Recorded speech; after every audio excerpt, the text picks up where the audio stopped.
Hebu angalia hapa. Nawatoa hai. Sista, mambo?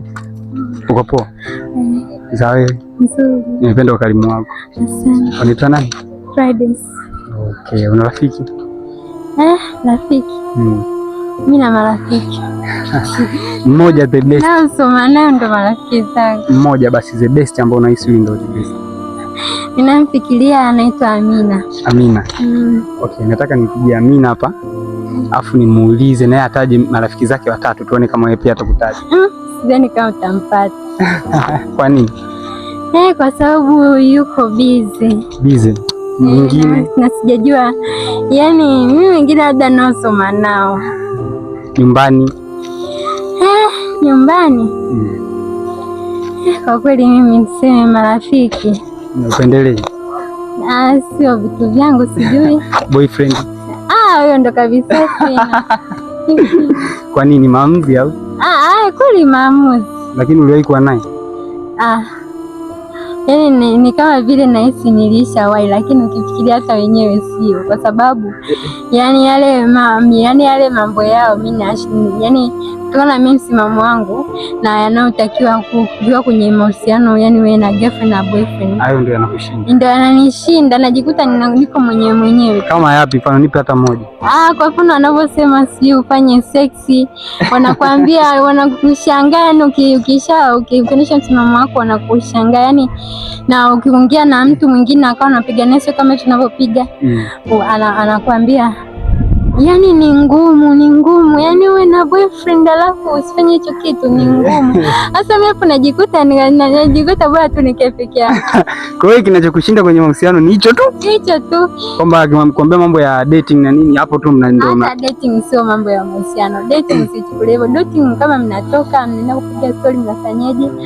Lakini wala sio haihusishi sex. Kwa hiyo wewe utaki tu sex? Sex sitaki kwa sababu sio muda wake. Sio muda. Ulishawahi labda kujaribu kuona ni mbaya au ulisikia tu kwa maneno ya watu? No, mimi ni Mkristo. Mimi ni Mkristo, naelewa kwamba yani you don't have to do sexy kabla ya wakati wake, yani you have to do that kama vile ukiwa legal, yani ukiwa as wife and husband. As wife and husband. Ndio hicho kitu kinatakiwa, lakini wewe na hata ukifikiria mkiwa kama tendo la ndoa ile inaitwa consummation, yani mna consummate, lakini sasa ikiwa ni tofauti, yani tutasikia tu mnasema ngono na ita jina sexy, lakini ikiwa ndani ya ndoa linaheshimiwa kabisa. Sasa ndapewa kabisa kabisa inaitwa tendo la ndoa, tena ndio mnaambia. Wewe unawashaurije watu ambao unaonekana wako chini ya umri wako lakini wana practice hayo mambo na wao wanaona ni kawaida kabisa?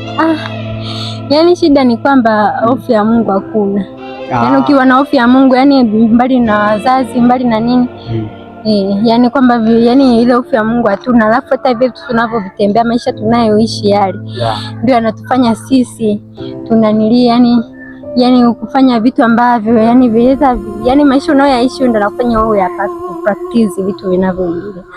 Mfano ukiwa unaangalia sana mambo ya movie za mapenzi, movie zinashawishi hapo actually utajikuta unaingia, lakini kama wewe always busy, kutoka hiki unaingia hiki, fanya hiki, mambo mengine tu huwezi pata hata hayo mambo. Okay, nimekunoti point yako nzuri. Nikuulize swali.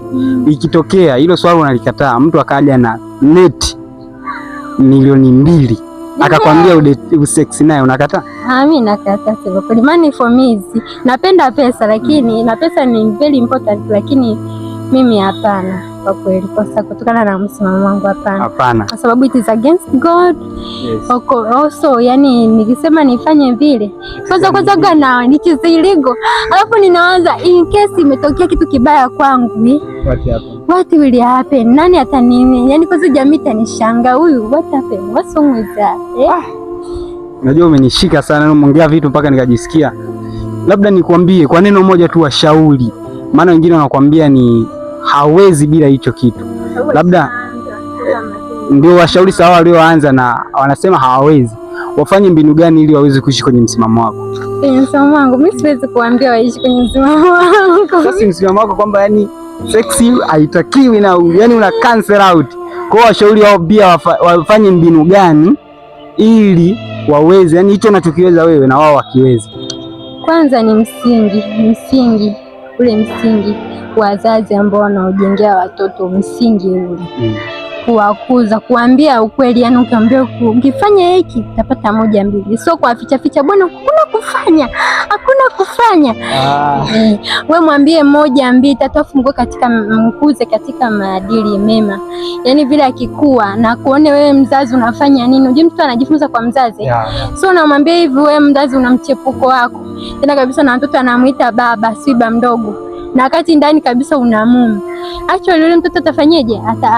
Ata-adapt kutoka kwako. Labda kuna wale waliosomea boarding hawajakaa na wazazi, lakini wameasilikia huko boarding, shule za boarding, hasa kwa wasichana. Kwa hiyo hao ndio nilikuwa naomba uwashauri kwamba waliokwisha be affected na hizo mambo, ni mbinu gani au ni kitu wafanye ili na wao wachomoke kwenye hilo sakati. Yani ndio maana nikasema hivi, issue inakuwa ni malezi. Unakuta kule wamekutana watoto wengine wametoka kwenye mazingira fulani, ukuta yani wanawachia kwanza movie, hata movie tunazoziangalia zingine hazitakiwi. Yani unaangalia movie za mapenzi, movie zinashawishi. Yani unakuta mtoto wamekuja boarding, wamekutana wengine wametoka kwenye familia hizi, wengine wametoka kwenye familia hizi. Wakishakutana pale wana contact, wanachanganyikana, hawa wanashare tabia na hawa na hawa, wengine wanaambukiza wenzao, wanaambukiza. Yani unakuta yani kuna jinsi tu watafanya kuinteract na wale wengine, watafundisha wenzao mabaya. Na kuanza kutata nanili nyingine za kidini, lakini unakuta hayo mambo yanatokea ni kwa sababu ni ule msingi kule wazazi wameanza vipi. Alafu kingine ni mtu mwenyewe binafsi na roho yake inavyomshinda. Unaweza kumlea mtoto vizuri ujue, afu yeye yani akawa kama vile so, yani hiyo inakuwa ni personal, ni mtu mwenyewe. Asante bwana dadangu, umenipa kitu ambacho nilikuwa sitarajii. Asante. Okay, bye.